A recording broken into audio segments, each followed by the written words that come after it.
اللہ لا یغفر ان یشرک به ویغفر ما دون ذلک لمن یشاء، کہ دیکھو میرے بندے میں شرک معاف نہیں کروں گا آخرت، باقی جسے چاہوں معاف کروں، شرک نہیں معاف کروں، باقی جسے چاہوں معاف کروں۔ اگر ہم نے یہ عقیدہ کسی مخلوق کے اندر رکھا، یہ عقیدہ ہم نے تسلیم کیا، تو میرے عزیز یہی شرک ہے۔ کسی اور کو واجب الوجود ماننا یہ شرک ہو جائے گا، یہ ذات میں شرک، اس کو شرک فی الذات۔ باپ اپنے باپ ہونے میں شرکت برداشت کرتا ہے کہ کوئی میری اولاد میں کوئی میرے جیسا سلوک کسی دوسرے کے ساتھ بھی کرے؟ اس کی مثال ایسے ہے، دیکھو باپ نے اپنے بیٹے سے کہا یہ کام کرو، بیٹا نہیں کر رہا، دوسرے نے آ کے کہا کرو، کرنا شروع کر دے، باپ کو غصہ آئے گا کہ میرے کہنے سے تو کر نہیں رہا تھا، اس کے کہنے سے کیوں کیا؟ غضب آئے گا کہ نہیں آئے گا؟ شرک اتنی قبیح اور گندی چیز ہے کہ اللہ تعالیٰ نے شرک کے بارے میں ڈنکے کی چوٹ پر اعلان کرتے ہوئے کہا ہے، ڈنکے کی چوٹ پر، انہو من یشرک باللہ فقد حرم اللہ علیہ الجنہ، جو بھی اللہ کے ساتھ کسی کو شریک کرے گا، حرم اللہ علیہ الجنہ، اللہ اس کے اوپر جنت کو حرام قرار دے۔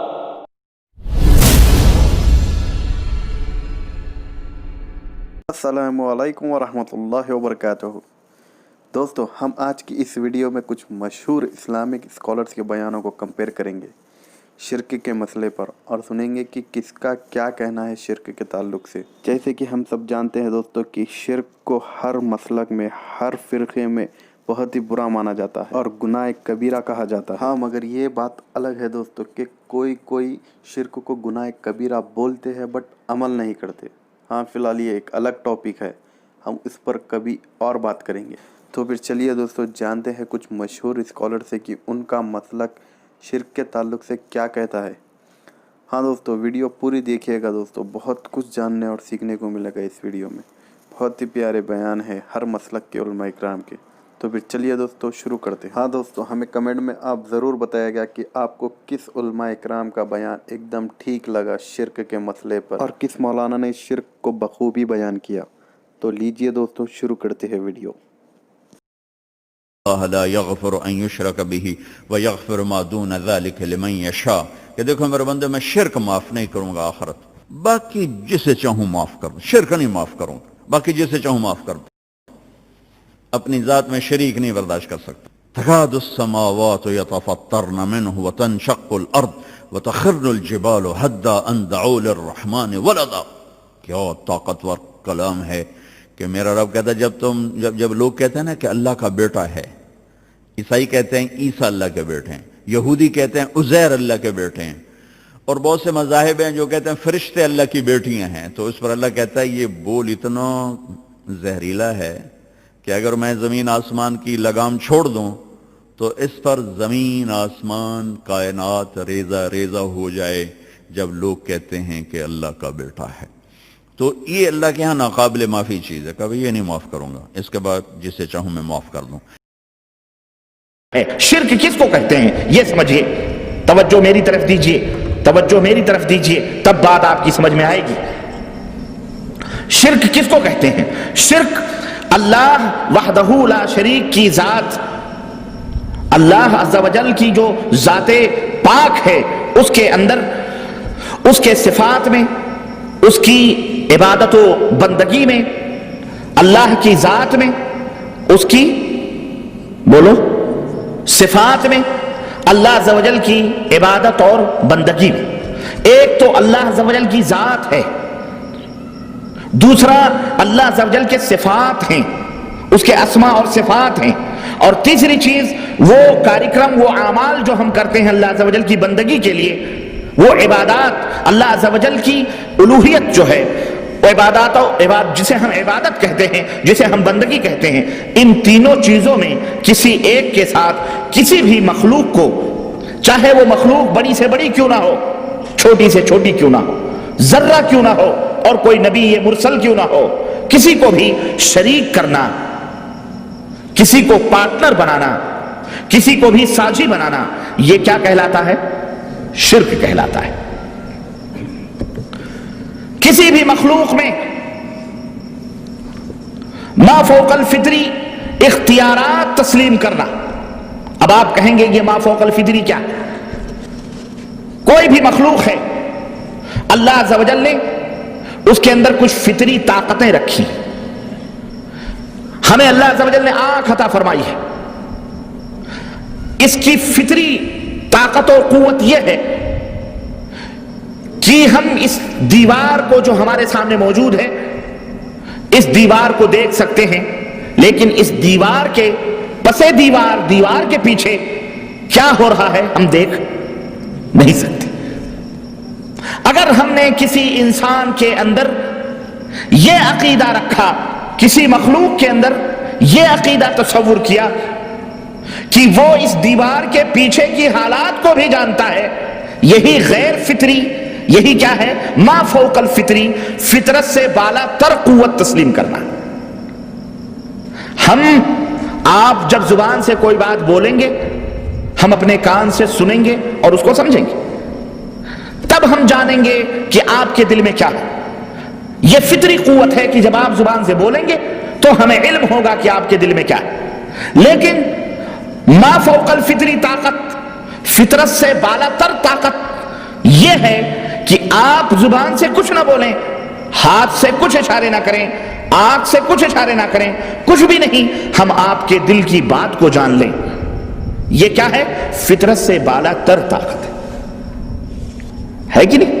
اگر ہم نے یہ عقیدہ کسی مخلوق کے اندر رکھا، یہ عقیدہ ہم نے تسلیم کیا، تو میرے عزیز یہی شرک کہلاتا ہے.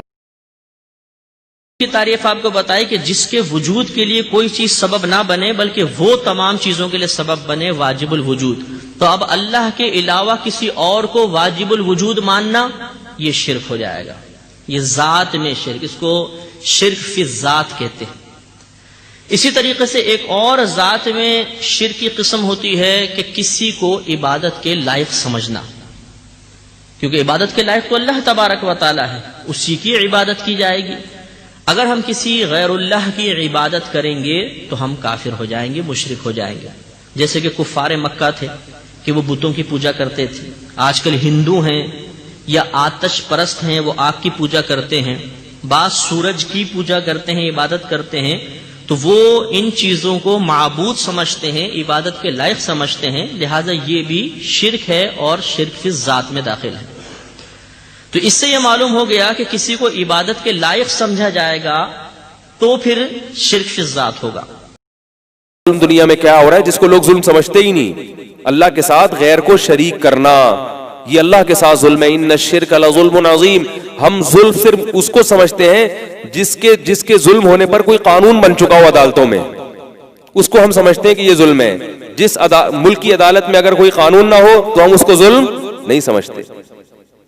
شرک کو کسی دنیا کی عدالت میں ظلم نہیں سمجھا جاتا. انڈیا میں شرک کو ظلم ہے، عدالت میں کوئی ہے کہ جو شرک کرے گا وہ ظالم کہلائے گا اور اس کی سزا اتنے مہینے اس کی جیل ہے دنیا میں کہیں بھی قانون نہیں ہے.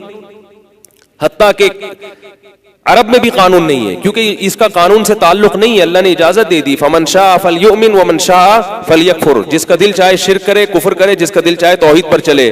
انا اعتدنا جہنم للکافرین نزلا. لیکن فرمائے شرک ظلم ہے، میرے قانون میں اس کی اجازت نہیں ہے. دنیا میں اجازت ہے، تم بتوں کے سامنے جھکو یا اللہ کے سامنے جھکو، لیکن آخرت میں اس کی اجازت اللہ کے قانون میں اجازت نہیں ہے. تو اللہ نے جو آئین بنایا ہے، اللہ نے جو قانون بنایا ہے، اس کی ایک دفعہ یہ بھی ہے کہ شرک اس کائنات میں سب سے بڑا ظلم ہے. سب سے بڑا ظلم کہ جس نے پیدا کیا تھا، تنے تنہا بنایا، کھلایا پلایا، تو آپ یہ نسبت کسی اور کی طرف کیوں کر رہے ہو؟ اس میں شرکت کیوں کر رہے ہو؟ باپ اپنے باپ ہونے میں شرکت برداشت کرتا ہے کہ کوئی میری اولاد میں کوئی میرے جیسا سلوک کسی دوسرے کے ساتھ بھی کرے؟ اس کی مثال ایسے ہے، دیکھو باپ نے اپنے بیٹے سے کہا یہ کام کرو، بیٹا نہیں کر رہا، دوسرے نے آ کے کہا کرو، کرنا شروع کر دے. باپ کو غصہ آئے گا کہ میرے کہنے سے تو کر نہیں رہا تھا، اس کے کہنے سے کیوں کیا؟ غضب آئے گا کہ نہیں آئے گا؟ کتنا زیادہ غضب آئے گا. تو اسی طرح اللہ کو بھی بہت زیادہ غضب آتا ہے. شرک اتنی قبیح اور گندی چیز ہے کہ اللہ تعالیٰ نے شرک کے بارے میں ڈنکے کی چوٹ پر اعلان کرتے ہوئے کہا ہے. ڈنکے کی چوٹ پر انہو من یشرک باللہ فقد حرم اللہ علیہ الجنہ. جو بھی اللہ کے ساتھ کسی کو شریک کرے گا حرم اللہ علیہ الجنہ، اللہ اس کے اوپر جنت کو حرام قرار دے۔ من یشرک باللہ، جو بھی اللہ کے ساتھ شرک کرے گا، نتیجہ حرم اللہ علیہ الجنہ، اللہ اس کے اوپر جنت کو حرام کر دے گا، اور ایسا حرام وماواہ جہنم، اس کا ٹھکانہ ہی جہنم ہوگا۔ جب جنت کو حرام کر دیا تو پھر ٹھکانہ کیا؟ دو ہی چیزیں بچی، دو ہی چیزیں، جنت یا جہنم۔ مشرک کے لیے اللہ نے جنت کو جب حرام کر دیا تو ظاہر ہے کہ ٹھکانہ جہنم، لیکن سنو، جنت حرام کر دی میں نے، یہیں پر رک نہیں گیا، ٹھکانہ بھی بتا دیتا ہوں، وماواہ النار، اس کا ٹھکانہ جہنم ہوگا۔ وما للظالمین من انصار، اور ظالم کے لیے، یہاں ظالم سے مراد مشرک، مشرک کے لیے کوئی مددگار نہیں ہوگا۔ ظلم سے بڑا کوئی، شرک سے بڑا کوئی ظلم ہے ہی نہیں۔ ظلم کہتے ہی ہے کسی کا حق مار کر کسی اور کو دے دو۔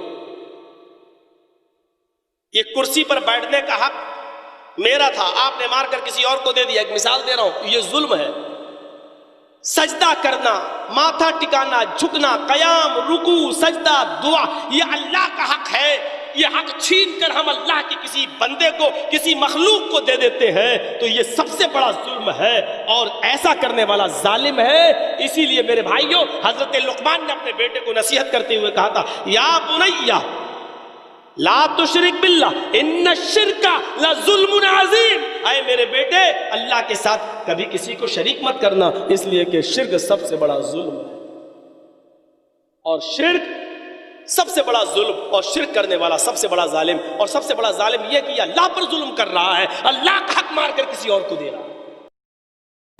ایمان باللہ بنیادی چیز ہے، اسی میں عقیدہ توحید ہے، تقدیر کا ایمان، یہ تمام اللہ کے ساتھ جو اب اللہ کے حقوق کیا ہیں جن کو حقوق اللہ کہتے ہیں، اس میں پہلا حق یہ ہے کہ ہم نے اس کی ذات و صفات میں، اس کے نام و کاموں میں کسی کو اس کا شریک نہیں ٹھہرانا، کسی حال میں بھی۔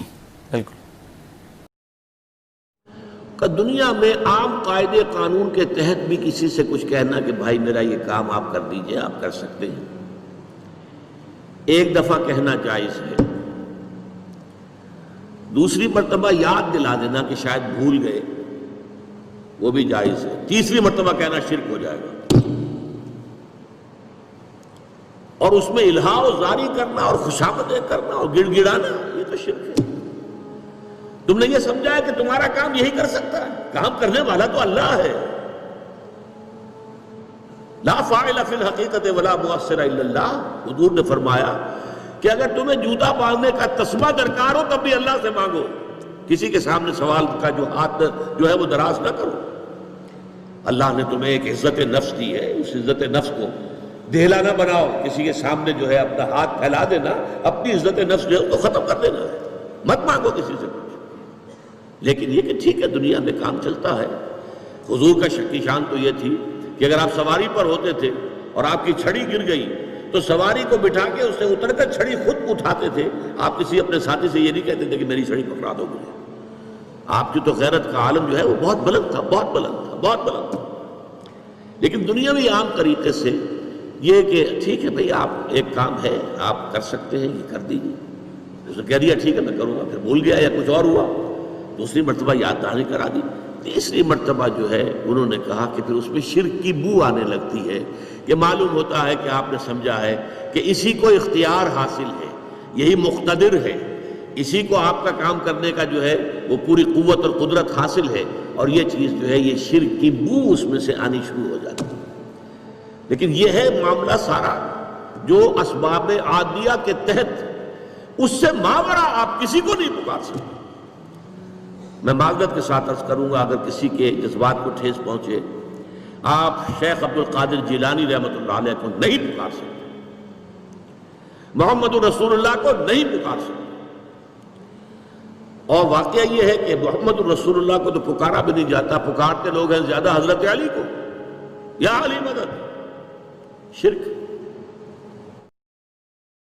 دیکھیے اللہ کی ربوبیت میں، الوہیت میں اور اللہ کے اسماء و صفات میں کسی مخلوق کو شریک کرنا شرک ہے۔ اللہ رب ہے، وہ ہمارا خالق ہے، مالک ہے، کائنات کا نظام چلانے والا ہے، یہ بات کسی اور کے بارے میں اگر آدمی مانتا ہے تو یہ شرک ہے۔ بابا چلاتے ہیں، بابا اولاد دیتے ہیں، بابا شفا دیتے ہیں، شرک ہے۔ اسی طرح سے اللہ سجدے کا حقدار ہے، دعاؤں کا حقدار ہے، عبادات کا حقدار ہے۔ اب اللہ کے علاوہ جا کے قبروں پر سجدہ کرتا ہے، قبروں سے نظریں کرتا ہے، دعا کرتا ہے، غیر اللہ کو مدد کے لیے پکارتا ہے دعاؤں میں، تو یہ شرک ہے۔ اسی طرح سے اللہ تعالیٰ کہیں سے بھی بندہ پکارے سنتا ہے، اجالا ہو اندھیرا ہو اللہ دیکھتا ہے۔ اللہ کی کسی بھی صفت میں کسی بزرگ کو شریک کرنا کہ شیخ عبد القادر جیلانی رحمۃ اللہ علیہ کہیں سے بھی پکارو سنتے ہیں، اب اس نے کیا کیا؟ اللہ کی صفت سمع میں ان کو شریک کیا، یہ شرک ہے۔ تو یہ تین قسمیں ہیں، رب ہونے کے اعتبار سے شرک، معبود ہونے کے اعتبار سے شرک، اور اسماء و صفات میں شرک۔ شرک کی قواعد کیا ہے؟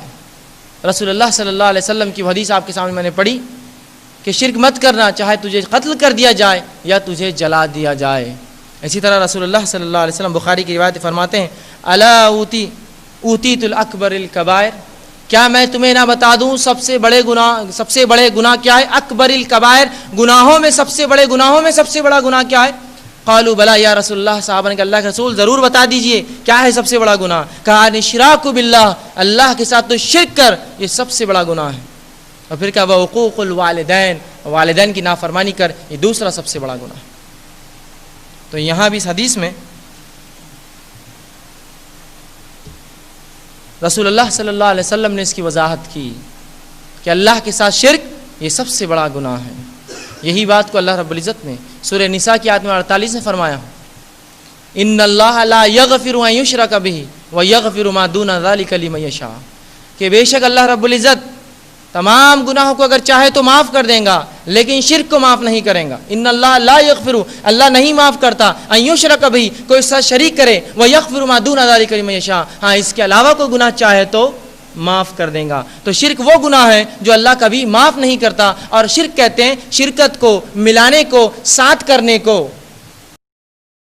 جو اس حال میں مرے، یعنی اس عقیدے پہ مرے، اس کا یہ عقیدہ ہو کہ وہ غیر اللہ کو پکارتا ہو، وہ غیر اللہ سے سوالی بنتا ہو، سبحان اللہ، عقل سلیم اگر موجود تو ہو ہی نہیں سکتا کہ انسان زندہ خالق و مالک کو چھوڑ کر اپنے جیسی مخلوق، اور وہ بھی فوت ہو جانے والی، وہ بھی مر جانے والی، وہ بھی جو قبر میں دفن ہو چکی ہو، اس کے سامنے آئے اور اس کو پکارے۔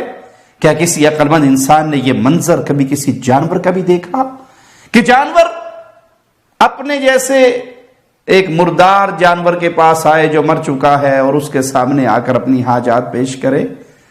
یہ کام تو جانور بھی نہیں کرتے۔ لیکن افسوس، آج اسلام کا چولا پہن کر، اسلام کا نام لے کر بہت سارے ایسے لوگ ہیں جو اس بیماری کا شکار ہو چکے ہیں، جو اپنے پیروں فقیروں بزرگوں بابوں کی قبروں پر آتے ہیں، وہ پیروں فقیروں بابے اور شیخ و حضرت جو فوت ہو کر منو مٹی کے نیچے دفن ہو گئے، جو اتنے لاچار اور اتنے کمزور تھے فوت ہونے کے بعد کہ اپنی لاش کو خود مٹی میں نہ چھپا سکے، لوگوں نے ان کی لاش کو قبر میں مٹی میں اتارا، ان کی قبر پہ آ کر کہتے ہیں یہ تیرے مانگنے والے آئے ہیں، یہ تیرے ماننے والے آئے ہیں، یہ پریشانی غم اور دکھ لے کر آئے ہیں، یہ تیرے سوالی بن کے تیرے در پہ کھڑے ہیں۔ وہ جو فوت ہونے کے بعد زندوں کا محتاج تھا کہ اس کے کپڑے اتارے جاتے، اس کو غسل دیا جاتا، اسے کفن دیا جاتا، اس کی جنازے کی نماز پڑھی جاتی، اسے قبر میں رکھا جاتا، وہ جو زندوں کا محتاج تھا، اب وہ قبر میں جانے کے بعد اتنی طاقتوں کا مالک ہو گیا، نعوذ باللہ ثم نعوذ باللہ، کہ زندہ انسان اس کے در پہ آتے ہیں، مرے ہوئے کے در پہ، اور اس کے در پہ آ کر اپنی حاجات پیش کرتے ہیں۔